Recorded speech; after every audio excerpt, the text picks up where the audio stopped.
donné la facilité énorme avec laquelle on fait fortune dans ce vaste continent de l'Amérique du Nord, il est assez naturel que certaines personnes vous demandent comment la vôtre a débuté. Une curiosité que je désire satisfaire pour mes amis. Voici donc l'origine de ma fortune qui commença à Edmonton, dans l'extrême nord-ouest du Canada. Un violoniste anglais, très au courant de mon ignorance de sa langue, me fit un jour une visite, un peu comme on fait une visite à un sourd. Il s'approcha de moi, me fixa en faisant le simulacre de jouer de la clarinette pour me faire comprendre qu'il savait que j'étais clarinettiste. Puis avec des gestes de prestidigitateur, il me montra de sa main osseuse un nombre de doigts correspondant sans doute au nombre de dollars que je gagnerais si je jouais avec lui. Je lui lançai d'une voix ferme et convaincue mon vocabulaire complet. Yes. Il me crayonna l'adresse de la demeure où nous devions donner ce concert et j'entrevoyais déjà une maison superbe et un orchestre non moins grandiose. 2 jours plus tard, à l'heure indiquée, je frappais à la porte de ce lieu béni où j'allais enfin commencer ma fortune. L'orchestre, en français, nous appelons ça un trio, se composait d'un piano droit, très faux, accompagné d'une pianiste très longue, du violoniste très rond aux cheveux épars, et moi, le clarinettiste, dont les dieux généreux donnaient l'impulsion au premier million.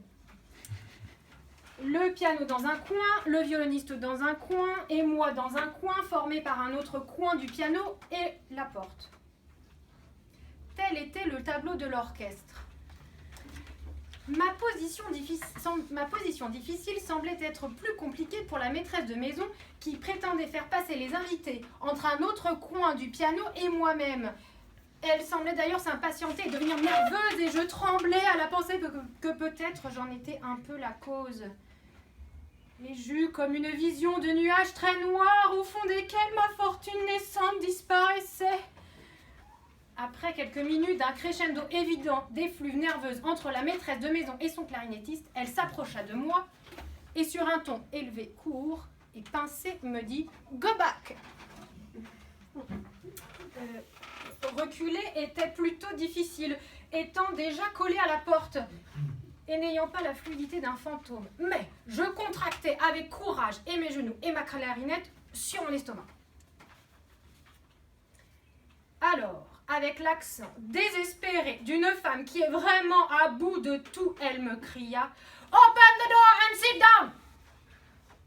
Je n'avais jamais compris autant de mots anglais à la fois et presque suffoquée par la peur de compromettre ce début splendide de fortune, j'ouvris la porte, je m'assis.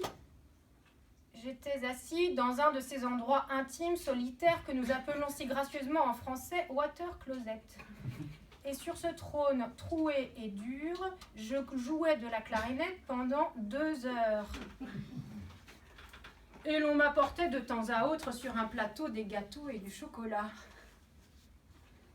C'est ainsi que commença héroïquement ma fortune en Amérique. Fortune qui, au moment où j'écris ces lignes, est loin d'être terminée.